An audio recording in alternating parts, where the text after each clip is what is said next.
Hello, everybody, and welcome to At the Book for a Thursday, our Thursday edition show here on bet.NOLA.com. I'm Jim Derry, along with my friends Devin Jackson and Spencer The Guru Urquhart. Zach Ewing is taking a day off today.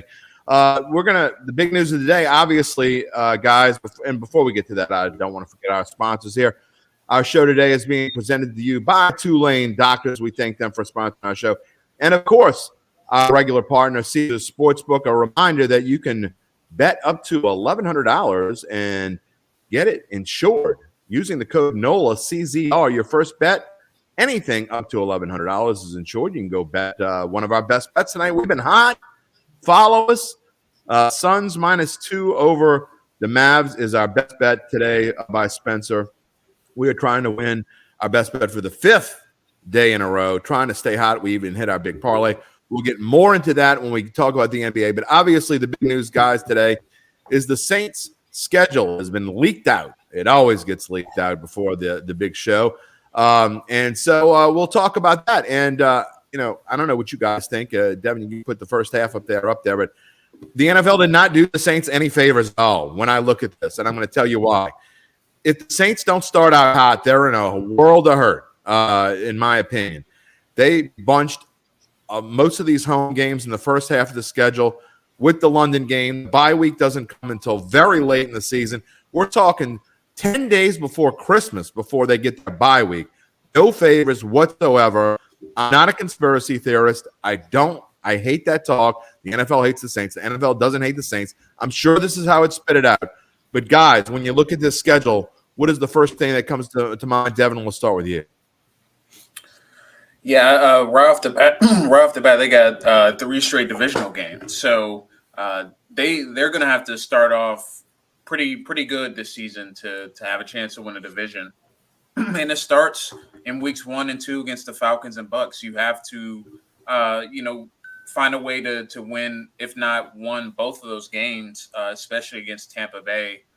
And you can't come out the season, like they did last year, kind of flip-flop every other week. They end up starting 5-2, but with this schedule, the first 5-6 weeks are going to be crucial, especially week 6 against Cincinnati. Surprised that hasn't been slated yet for primetime, but we'll see what happens. But those first 6 weeks, you got to go at least 4-2 in that stretch. There's no doubt. I think 4-2 is the minimum. And I hate to put, I've always been one of those people who hates talking about must-wins and things like that early in the season, but they're going to be in a situation, Spencer, where they're going to have some must-wins early on. And like Devin talked about, you have to go 2-1.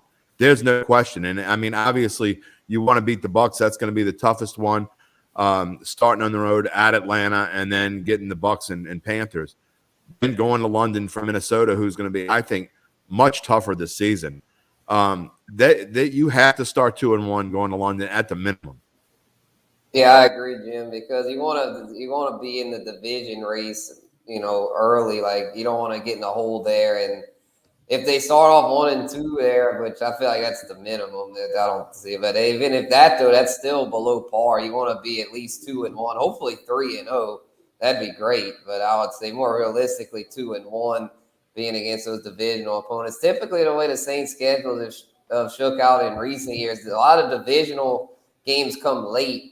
But this time around, it's not like that. You're going to have to start out hot. You're going to have to be ready to go from the opening snap there in week 1. And then going to London after that's no easy task against a tough Vikings team. And in that Seahawks game could be a little tricky. I mean, Seahawks aren't what they used to be, but can't take them for granted. And, yeah, Cincinnati, huge game there. It would be the Joe Burrow, Jamar Chase homecoming and all that. But can't get distracted by all that.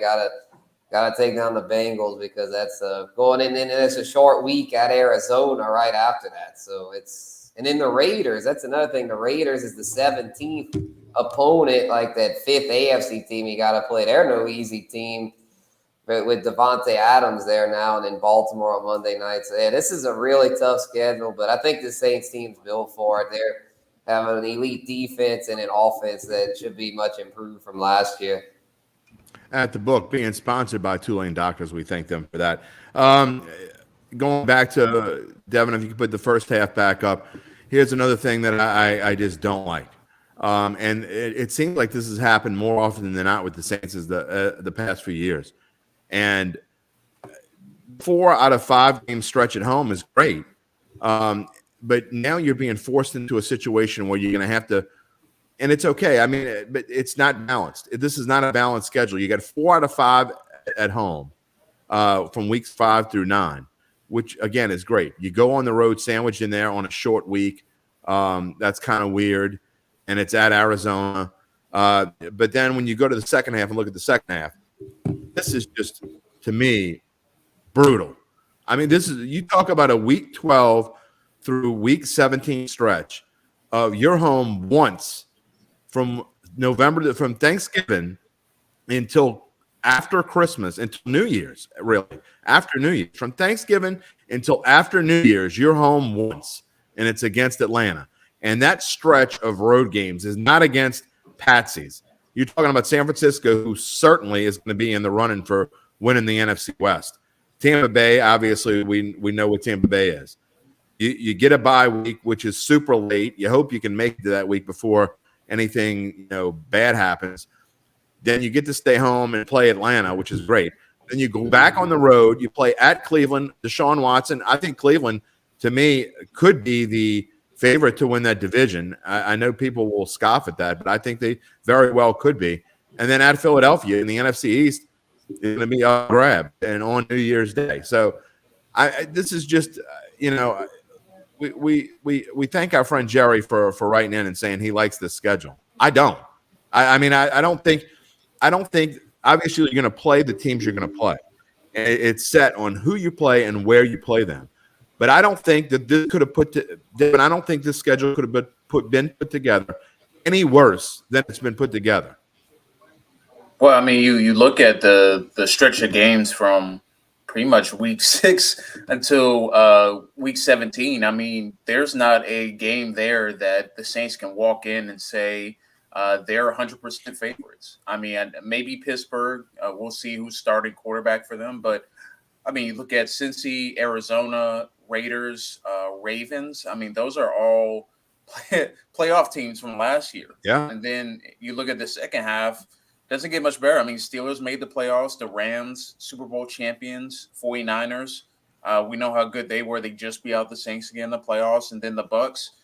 That week 14 bye is going to be much needed because, even if they get off to a good start, I mean, they're playing a gauntlet of games where pretty much every week you're getting somebody's best shot. And then we'll see how the Browns and Eagles kind of fare this year. But most people expect both of them to be at least in the playoff hunt at the end of the season. So, I mean, really the back half of the schedule from week 6 to 17, I mean, it's brutal. Every week you're getting somebody's best shot. Yeah, and look, fans, Buddy D used to talk about riding the magic carpet. Jerry, I love you. I thank you for following us. I thank you. You've been on every week. You're a regular. We love you. We thank you for joining the show. But, man, if you ride that magic carpet thinking the Saints are going 13-4 with this schedule, you're going to have a very hard fall. The Saints are not going 13-4 with the schedule. They are not. The over-under on win total right now is still 7.5 at Caesars. I still think, I mean, I don't care how you put the schedule. I still think this is a better than 500 team. But you look at the odds here to win the Super Bowl, they haven't changed. Caesars has not changed any of these. I still think they're ridiculous. To win the Super Bowl, plus 5,000. To win the NFC, plus 2,000. To win NFC South, plus 500. That's absurd. You can't.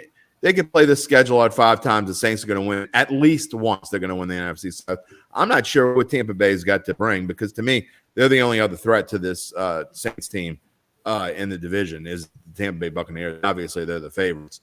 But the Saints at plus 500, y'all need to jump all over that. That is a gift. To make the playoffs, plus 170, yes, and minus 200, no. I think there's value there, and we could talk about that. And now that you've seen the schedule, Spencer, what do you think about these numbers? It's more specifically the division and make the playoffs and the win total. I think there's serious value, especially on the make the playoffs. The win total, even though I've already played it big, the minus 140 is a scary thing, but I think the best value on this board is plus 170 to make the playoffs. Yeah, I can see why the odds are what they are now with seeing the schedule, because this is a really tough schedule with the AFC North and then the NFC West. Those are two brutal divisions that you catch there for those 8, when you play those divisions on each side of each conference. So yeah, that makes it tough. But I still believe the Saints will win at least 8 or 9 games to where there's still some value, but it's juiced to where I'd probably say the playoffs would be the best play. But I also like the NFC South, the 5-1. Yeah, I see a lot of value there because I feel like, honestly, that might be the Saints' best hope is to just win the division straight up, because with the Bucs, they're getting older. There's no guarantee they're going to be as good as last year. Tom Brady's 45 years old. I know he's the GOAT and all that, but hey, man, 45 is young. I wish I was 45. Yeah, for him, he's trying to do this reverse age stuff to where he looks younger now than he did when he first started in the league, or at least in better shape. But I don't know. I feel like though it's I keep saying it, and maybe one day I'll be right. I feel like Father Time's got to catch him at some point. So I definitely like the 5-1 to win the division, because I think the Saints defense is right up there with the Bucs. As far as the Bucs have a good defense, but I think the Saints defense is actually slightly better. Uncle Big Nick is being completely facetious when he says my man Goodell, because he's a 49ers fan. We'll talk with him next week when we talk PGA. I'm not going through his stuff right now. Jerry Port says he's trying to be positive. He says the Saints will win more than 7 games. That's a prediction. Okay. Joseph, thank you for joining. Absolutely amazing. I'm not sure what part is amazing, but the Saints will play 17 games next week. Bernard says it's going to go down week to week. The Saints are unpredictable. We lose the ones we're supposed to win. I see us winning 11 or 12. I think that's a bit optimistic, Bernard. I don't think 11 is impossible, but it could happen. I think that's a little bit positive. But the good thing, and one thing why I like the playoff number is people forget that oh Lord, Uncle Big Nick is all over the place today. One thing that people forget is there is an extra playoff position now. Yeah. So you don't have to win the division. And Devin, I mean, to me, I think 10 games get you in the playoffs for sure. 9 games might. So I think that's why I like the value on the plus 170, because I think if you're saying the Saints can make the playoffs, you get a plus 170 on a win total of 9. I know some books have 8.5 at minus 110. I'd rather play the playoffs at plus 170. Yeah, I mean, the numbers look good for them to make the playoffs. It's just you look at the NFC, it's really going to come down to the same couple teams again. Obviously, the Rams are still going to be good this year, more than likely. We'll see what the Cardinals do this year. They could be in for a bit of a regression, but the 49ers are going to be around.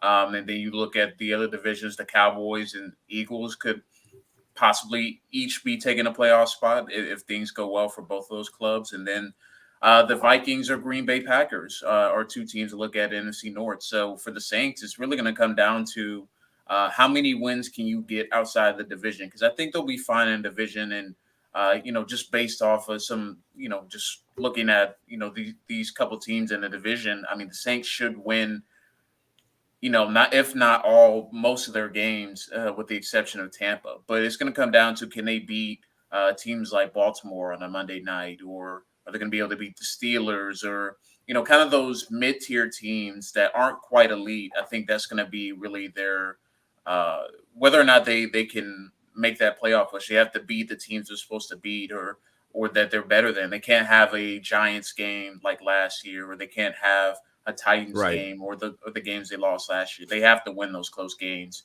to get in the playoffs, because the margin of error is it's even smaller this year than last year. And going back to Bernard's comment, one thing that I think is interesting about this, he's right. In the past, the Saints have lost games they were supposed to win. You talk about the Giants game last year. The Saints, this is one thing that they will have to do. They cannot lose the games they're supposed to win. They will have to win every single one of those games they're supposed to win. They'll probably be favored to start off on the road at Atlanta. They'll be underdogs at home against Tampa Bay, and they'll be favored against Carolina. So right off the bat, again, I'm going to say this again.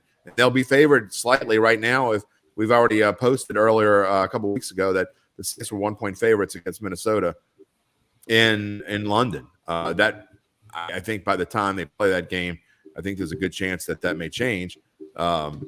It wouldn't be surprised me if it's either Pick'em or the Vikes are a small favorite. But I think that starting off super hot is going to be key, not only because the schedule is backloaded and way tougher in the second half, but because I think that the Saints team, who as they get chemistry and try to figure each other out, and there are going to be some new pieces. We got to remember Jameis only played 7 games with his team. Mike Thomas is coming back. He's never played with Jameis Winston. Chris Olave is going to try to find his way in the starting lineup.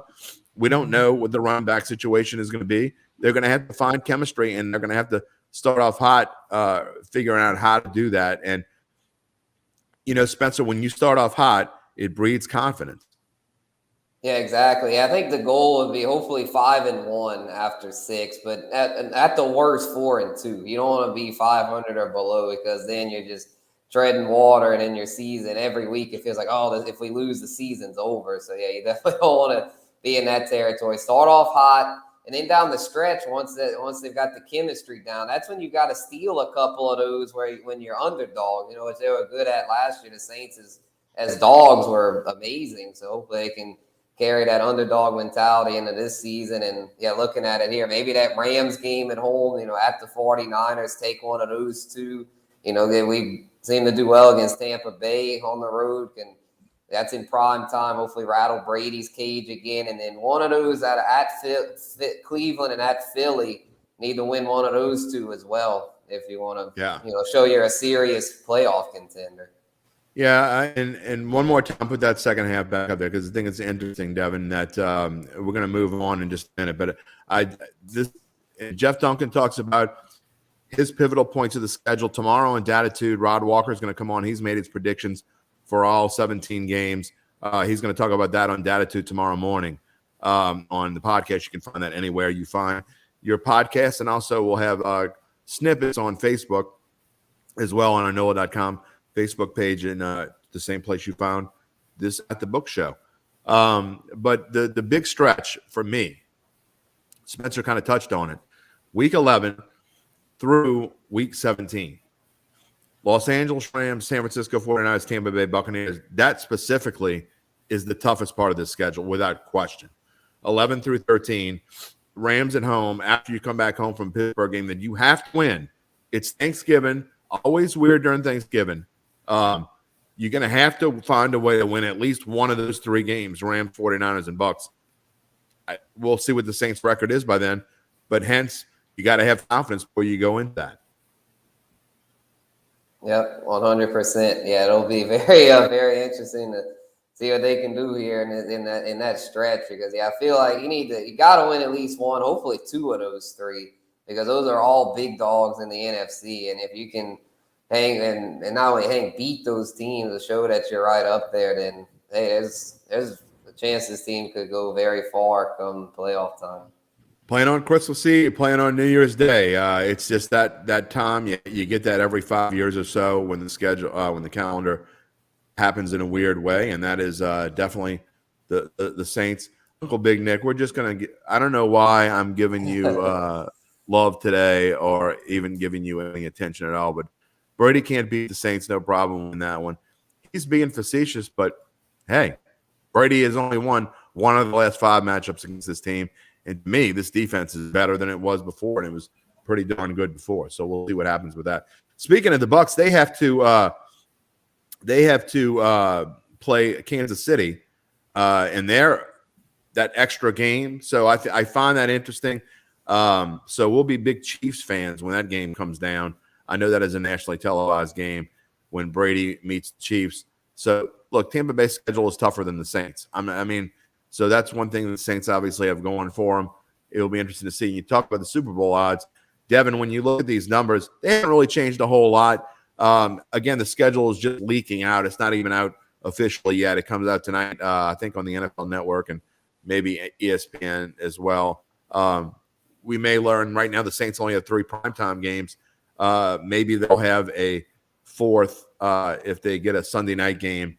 Those won't, I don't know if they announced those right off the bat or if they announced some of them And I know there's some flex scheduling going on later on. So it's possible the Saints could have 4, but right now they only have 3.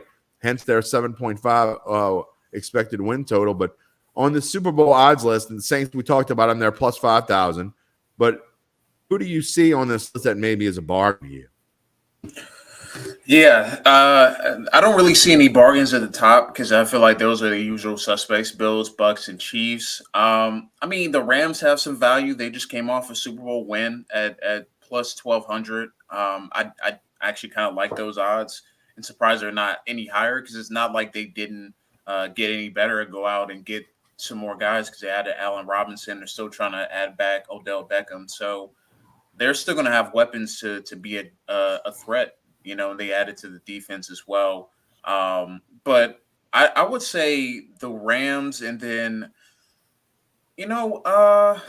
looking at this list, I mean, I don't see a lot here yet. And I'm not ready to be on the bandwagon of the Chargers or Broncos just yet because I feel like both of those teams are still have some holes on their team. So I would say probably the Rams here for now.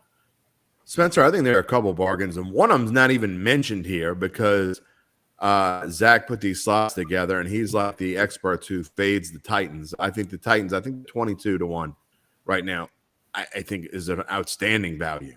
I'm not sure why Sharps. We talked about this all last year. The Sharps just don't like Tennessee, and maybe because they think they're one-dimensional, because they don't like Ryan Tannehill.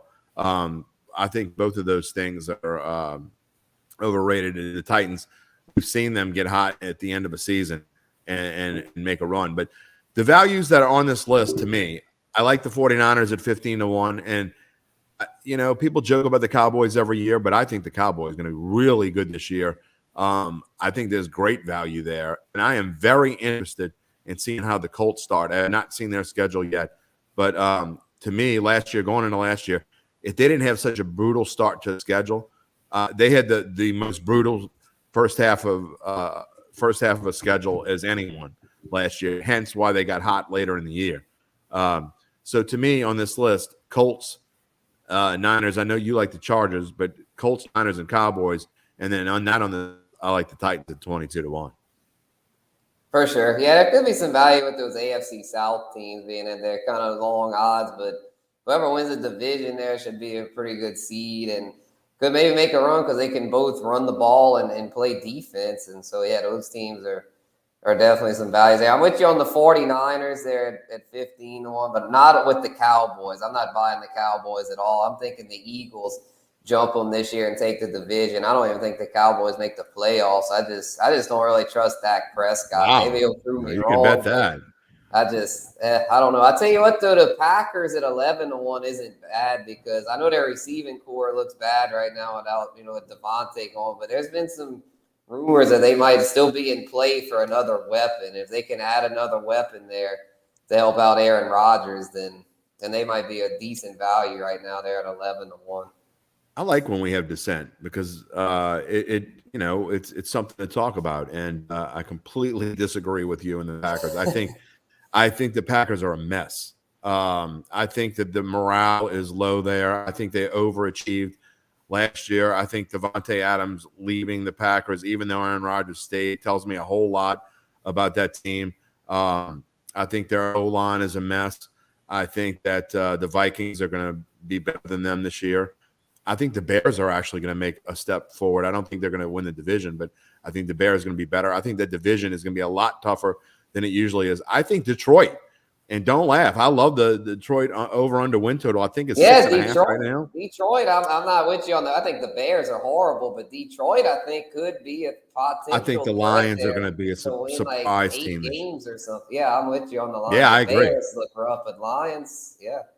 They can make some I think noise. the Lions could be one of the surprise teams of the year. And I already put I just put a few bucks on it, but I think they're plus 150 or plus 15,000 or whatever it is, 150-1 to win the Super Bowl. The Bengals were the same thing last year. So I think the Lions could be this year's Bengals team. If you're looking for a long shot to pick, keep your eye on it. You don't have to bet it early because their odds aren't going to change. Even if they win a few games early in the season, the Lions odds aren't going to change very much. So that's a team that I would watch. And if they start out hot, and win a couple big games, jump on the Lions at nice odds. All right, we're going to move on to the NBA, and we've talked about our best bets. And hey, I don't care. I'll brag. I mean, we've been hot. Spencer, Devin, I mean, we have been rolling. If you've been following our picks the past week, for sure, you have been hitting. And in May alone, we are just on fire. And in fact, our overall number, we are way in the positive now because of the last week and a half that we've had. And yesterday, we even hit our money line parlay. Devin was shaking his head before the show started. I think he's shocked at. I think we're all shocked at what Memphis did to Golden State last night. Let's get real. It to me shows a huge hole in the Warriors, and why. Devin, I'm gonna start with you. It's why I couldn't bet the Warriors. There's something weird about that team. It's why I can't bet them to win the title. It's why I think if they get in a series with Phoenix that they're going to lose. This is not – the Golden State Warriors are not a championship team. Real quick, I'm going to just show this. Melanie Mercado asked where the schedules are. You can go to NOLA.com/sports/Saints, and you can see the schedule is up on our site, NOLA.com, and they will talk about it more tonight on NFL Network and ESPN2. Very poor it does. But, Devin, I'm going to start off with the Warriors. I don't think you can bet them at all. We've said for the last 3-4 weeks there's no value in betting them. And they can win by 30, and as they showed last night, they went down by 52 at one point to a Memphis team that was without one of the best players in the NBA. Yeah, I don't know what to think about the Warriors now, because to me, like, I feel like their style of play is very chaotic. Like, they can, if they're making their shots and they're moving the ball, and Klay Thompson and Steph Curry are making crazy threes, they're hard to defend. Yeah. But when they're missing, they don't have offense outside of those two.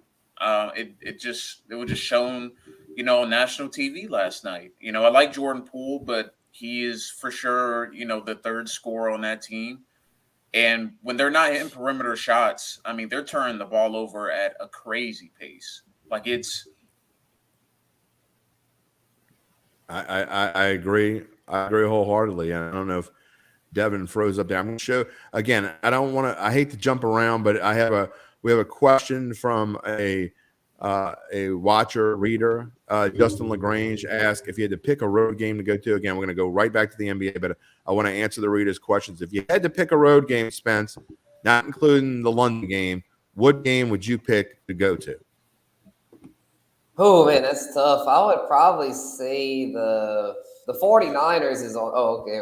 The 49ers I'm wanting to say was on the road in the second. Yeah. That'd probably be it. I think that's going to be a very fun game there. It's going to be a hostile environment. And, man, I just hope the Saints come away with the win, because the 49ers, we all know the history back when they were division rivals and all that. And the Saints, even recently in the playoffs at the 2011, the Vernon Davis thing, that's just – yeah, and then the Jimmy Graham push-off not too long after that, which I still don't think that was a push-off. But anyway, that game's going to be fun right after Thanksgiving. It was 11 years ago, Spence. Let it go. Yeah, got it. Yeah, got to let it go. Yeah, but anyway, that game's going to be really fun. And I think whether it's Jimmy or Trey Lance, it's not going to matter. The 49ers are going to be tough because they can play defense. And it's usually always a competitive contest.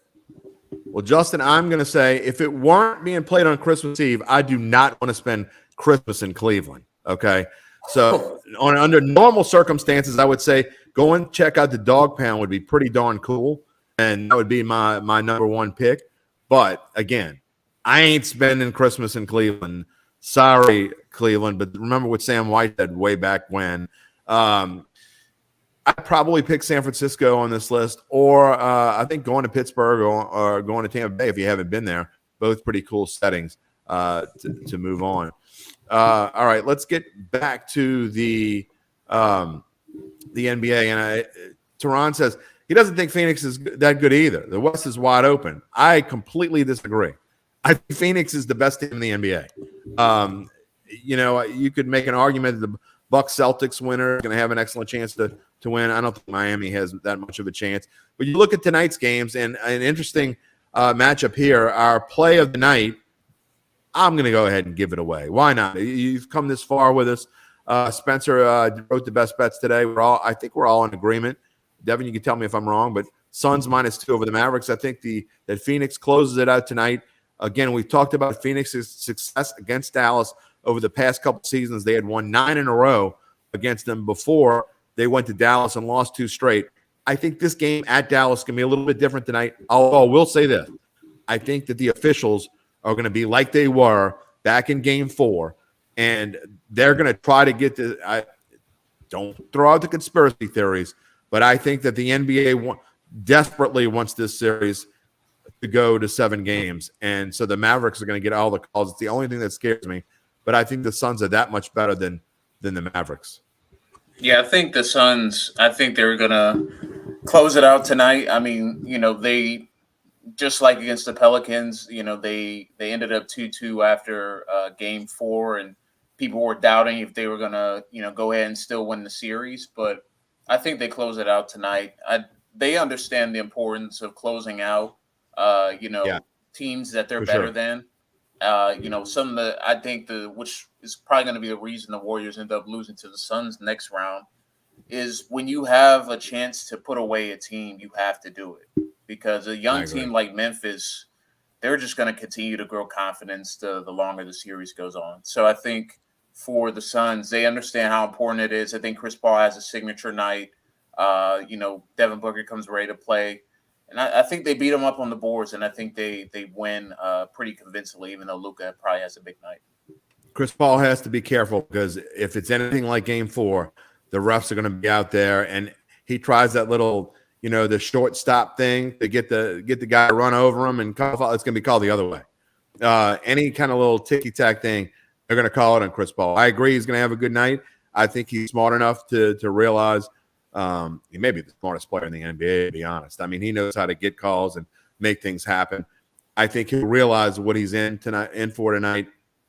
And so I agree. And Spencer, we talked, and I'm glad you put – I know that we talked about the over/under in the Philadelphia game. I really don't – I don't have a feeling either way on the game itself, but I do like the over. They've been kind of going back and forth with the over/under. And when you talk about two teams, I think they're going to be – both these teams are going to be hyper-focused. I think it's going to be a tight game. I think it's going to be a fun game to watch. If I had to pick one, I'd probably think – I think the Sixers are going to win the game, but I'm more like the over 207, and not just because it's super low for an NBA game, but I think these teams are going to play really well and be focused tonight, and that's why I like the over. Yeah, for sure. Yeah, because I think the Sixers, I know the Heat play great defense, but the Sixers, I mean, this is their life. I mean, this is their seasons on the line here, so they're going to be, like you said, hyper-focused. And Joel Embiid, I mentioned it in the write-up, he's got a big chip on his shoulder. Got the MVP, didn't get the MVP, even though he could have easily gotten it, and he's been playing with that face mask, man. He looks scary in that thing. He's like, oh, it's like, man, he's Jason. Exactly. Yeah, he's gonna have a big chip on his shoulder, and I think this is a night where he really comes out and scores a bunch. I'm thinking 30 plus for him tonight. So while it'll be tough to win, because the Heat are gonna be on it too with Bam, Jimmy Butler, and those guys. So it's not gonna be easy, but I think that goes over for sure. Because these guys they're gonna be trading blows.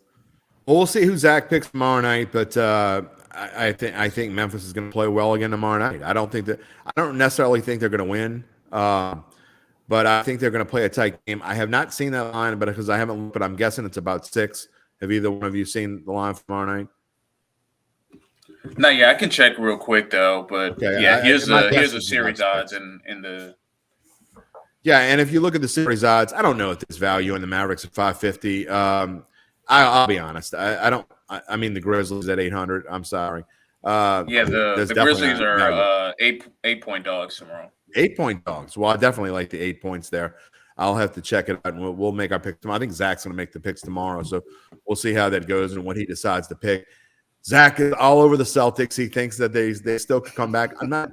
He is plus 210, maybe a little value there. I'm not convinced the Bucks are going to win the series because, look, both these teams can win on the road. I don't. It doesn't surprise me that these numbers are what they are. The Bucks are the defending champions for a reason. Devin, Do you see any value here? I really don't. If there's anything, if I had to pick one to get the best value, I'd probably take the Celtics. But to me, the only closest thing to a sure thing is the Suns, but I'm not laying 800. Yeah, I honestly wouldn't put any. I mean, maybe you can put a few dollars on the Grizzlies, assuming you think they're going to win at Golden State tomorrow. But it would be different to me if they were going back home to Memphis in Game 6 as opposed to going to the Chase Center in Game 6, because I mean that crowd has lifted them to so many wins, even just in this postseason. So I don't love anything here on the board. Maybe the Celtics probably is the best play just because they could easily win the next 2 games, and find a way to close up the series. But they could also just lose game 6 game 6 straight up, just because they have lost 2 games now in the series in their own hands. I will say this: you're probably better off just playing the Celtics money line at this point. That way, you don't need them to win 2 games, Spencer. This is a case where, if you like the Grizzlies to win Game 6, then you bet plus 800 on the series. Conversely, if you like the Celtics to come back, I think you play them on the money line here, and then wait and see what happens in Game 7 with the numbers are, because they're going to be pretty. I think they'll probably be minus 150, or you probably get them at -2 or something like that. I think that if you like the Celtics, you stay away from the plus 210 and you just take the money line tomorrow night.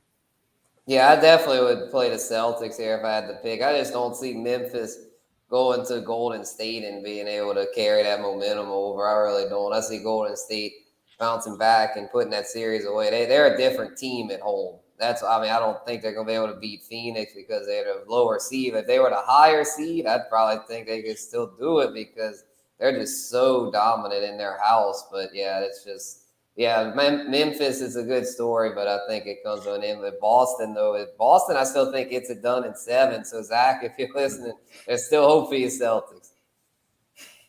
I think Milwaukee actually wins in 7, but because I think Boston's going to win tomorrow night. I really do. That's what this series has been. It's been up and down. It's been crazy. It's been unpredictable. Anything you think is going to happen, the opposite happens. So I actually like Boston tomorrow night, but I think that the Bucks are going to win Game 7 on the road, as weird as that sounds.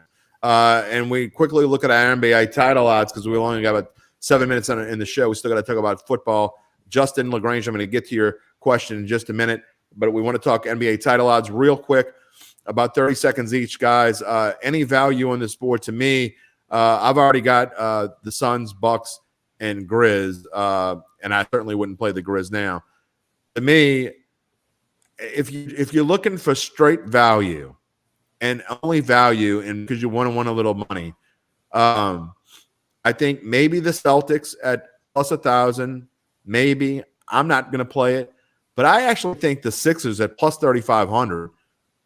I don't think they're going to win the championship, but I think they have a chance to get past this series. And if they get past this series, anything can happen in a conference finals. Plus 3,500 to me seems like one heck of a bargain. Devin, we'll start with you. Yeah, I think 76ers aren't a bad play here. You just have to hope they win tonight and extend the series. I think that's the most important thing. But, I mean, we've seen when, Joel Embiid is in the lineup, James Harden is playing well, they can beat this Heat team pretty easily. But is what James Harden is going to show up? I don't know if I would put any money down just based on that fact. That's the only thing that I will have a drawback from is that he's not. Is he going to play well enough for them to win? And I don't have the answer to that. But I do like Boston on this list. I do think if there's anything you put money down, you do so. Because I put money down plus 600 with Milwaukee back in, I want to say January, February. I think that's probably the best value we're going to get for the Bucks. But I think the Celtics probably are the best here. Yeah, I don't think any of these numbers you're not going to get better numbers than you have on any of these teams right now. Because if they win Game 6 and move on, then their numbers are going to go down. If they win Game 6 and force a Game 7, same deal. I mean, if the Sixers force a Game 7, they're certainly not going to stay at 3,500. They're going to probably drop to like 22. So Spencer, 30 seconds before we move on to football. If you got anything you want to play here. Yeah, maybe Boston, but honestly, I wouldn't really mess with this. If I had to pick one of favorites, though, I know there's not that much value left, but Phoenix, I would take over Golden State there at plus 220. I agree. And I think that there's not value, but if you want to make a bet, I think there is. I think the plus 220 is playable. I think the Suns are the best team in the NBA. I've said it. I still think they're the best team in the NBA. And I think they're on a mission. And I always like to take teams on a mission. I already took them at plus 500. I wish I would have put a little bit more on it because, honestly, I don't think it's close. I really don't. I just don't think it's close. I think Phoenix is clearly the best team in the NBA, and the way they're playing right now, they're not going to get beat. Okay, Justin, we're going to go back to your comment here because we're going to shift gears and go to the USFL. Before we do, one last NFL question. Help me with an argument. Best defensive player in the league. I'm assuming which Watt are we talking about? TJ. I would say TJ probably. Okay, Yeah, me too. Or Aaron Donald. And look, I think it's close. TJ Watt is a fantastic player. It's hard when you play for a team that's just mediocre in the Steelers, and I don't know what they're going to do this year. They got a whole new quarterback situation. I got to say it's Aaron Donald, but Aaron Donald is getting up there. He's getting a little bit long in the tooth. I'm not sure that I'd bet on him to win Defensive Player of the Year if that's where we're going. Yeah, I would say it's Aaron Donald. And honestly, you can just look at the Super Bowl for an example. I mean, he should have been Super Bowl MVP. Yeah, I'm still mad I didn't hit that one because that was me crazy. Too. I had it too. But yeah, I think it's Aaron Donald. He just what he does, he makes everyone around him better on that defense, and he does. Like we said, he closed out the game against Cincinnati. He was the reason Cincinnati couldn't move the ball pretty much in that fourth quarter. So I like TJ Watt. I think he's a rising star in this league. But health is going to be the thing for him going forward because he missed some games with injury, and Aaron Donald's pretty much an Iron Man. And, just more continuous production every single year that Aaron Donald's put up. Yeah, guys, I don't know what it is about the Watt brothers, but they seem to not be able to stay healthy for 17 games. And that to me factors in. If you're going to take one or the other, I will say this. If I had to pick one to take on my team right now, I would probably take TJ only because I could keep him for longer. He's younger, much younger. I think Aaron Donald's got a couple years left, especially at this level. But if you're asking me if the argument is who is the best defensive player in the league right now, I think it's Aaron Donald. Yeah, I think he nailed it, Jim. Because I would say if I was starting a team, I'd take TJ Watt because he's younger, has more elite years than him. But if it's just a 1 year thing, like who's better for this year, then yeah, it's got to be Donald. All right, let's move on to the USFL. And we have not talked enough about our New Orleans Breakers, who are 3-1. They're going to face the New Jersey Generals in the nationally televised game on Fox Saturday at 2:00. One of the things that I find most interesting about this, we have been racking up with the unders, but that Las Vegas has caught on, and they have lowered this under to 36.5.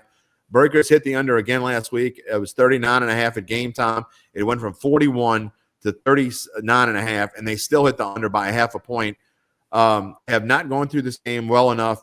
I know that it has been all defense for the New Orleans Breakers. How much have you guys been following? I've followed quite a bit. I've actually watched I wouldn't say most of every game. I've watched all of the Breakers games, and I've watched at least some of every other game because I DVR them and I have no life. Spencer, what do you think about the USFL so far?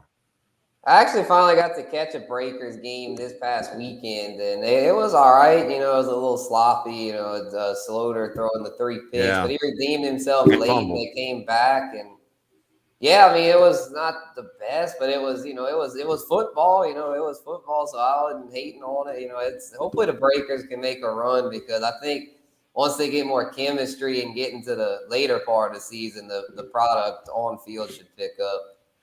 Devin, this is an interesting game because New Jersey to me is the best team in the other conference. I don't even think it's close, to be honest.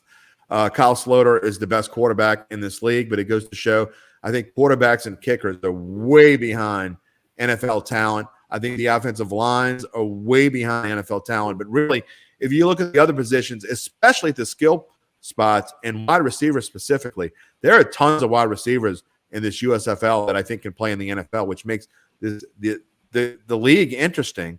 But as far as the Breakers go, they've got to rely on their defense. They have been relying on the defense. And if Sloter picked it up, this Breakers team could be the winner of this league.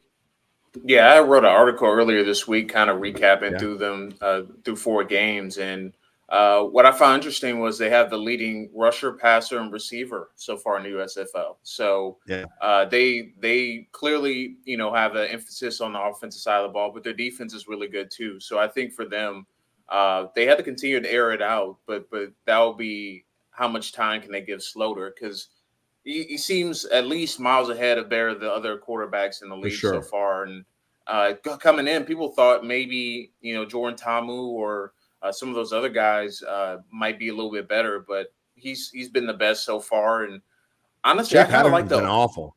Shea Patterson's been awful. I kind of like the over in this game because I think the Breakers are going to put up some points. I think Generals have been pretty steady as well offensively, and just do not. The only thing I worry about that is that there's going to be a missed kick at the end of the game, which can make it go 39 or 40 over.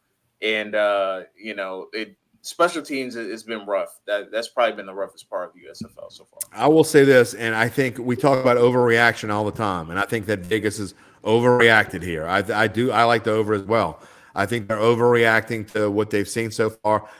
They go from one extreme to the other. They went from 41 to basically 36.5, and the Generals are okay defensively, but I like the over in this game as well. In fact, that maybe Zach's got best bets Friday and Saturday, but it could be one of our best bet plays. We're going to skip the PGA because we're going to talk more about the PGA coming up. Second major for golf is coming up next week. We're going to talk about the PGA Championship on Monday, I'm sure, in our Bayou Bet show. We will definitely be talking about it on Datitude. I've got a special guest coming on Datitude next Wednesday, special edition, Andy Lack, who is, if you know anything about golf betting and you followed it at all, Andy Lack is a guy that I have learned to follow and really knows what he's talking about. He is a golfer who has turned into a golf betting analyst, and I'm really looking forward to having him on the show on Wednesday. And Uncle Big Nick will be on the show as well to give us his thoughts on the PGA. So we'll be talking about that. We're going to wrap up the show here. We're going to give you guys final thoughts. I'm going to start with you, Spencer. What are your final thoughts here on this At the Book show sponsored by Tulane Doctors? All right, that's with the Saints schedule. It looks tough on paper, but don't panic. This is a solid team that's built for this. They got a lot of veterans on the roster on both sides, especially on defense. I think the leadership with Cam Jordan, DeMario Davis, will be able to help the team navigate through the tough parts of the schedule there, and hopefully get a playoff bid and be a value play for those looking to wager, because the Caesars is definitely seem to be sleeping on our Saints a little bit. So hopefully they can come through. Devin?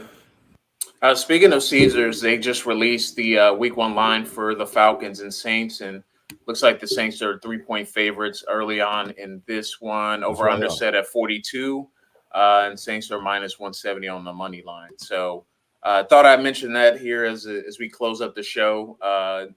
Week 1 line starting to be released here, but I think you just gotta sit back and just relax. It's only May.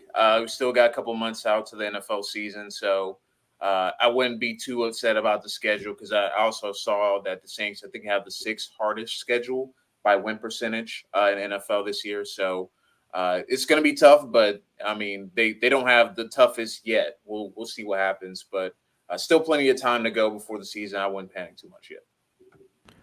A couple final thoughts. One very quickly. Remember what we said about Rich Strike, the winner of the Kentucky Derby.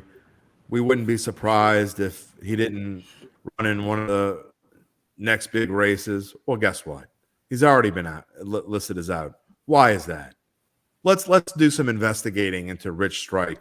Look, it's a great story. An 80-1 shot wins the Kentucky Derby, and some people out there made a lot of money. But let's do an investigation. Seriously, that didn't just happen naturally. It couldn't have. It doesn't happen like that. Somebody needs to look in that. I'm going to bring that up on Datitude as well tomorrow. And speaking of Datitude, we're going to be talking with Rod Walker tomorrow, our columnist here at the Times-Picayune and the Advocate. He has released his predictions on all 17 games. I'm going to get his thoughts. I'm going to go deeper into my own thoughts, in which the NFL didn't do the Saints any favors. And it's not a conspiracy theory. I think they just fit it the way that they can fit it. That's the way that it fit. But it did not come out in the Saints' favor. As Spencer says, don't panic. I'm not going to panic, but I still think the Saints are a 9-win team or so. I'll go more into the schedule when we get through the summer and we see how Jameis. We don't even know if Jameis is going to be healthy enough to play early on in the season.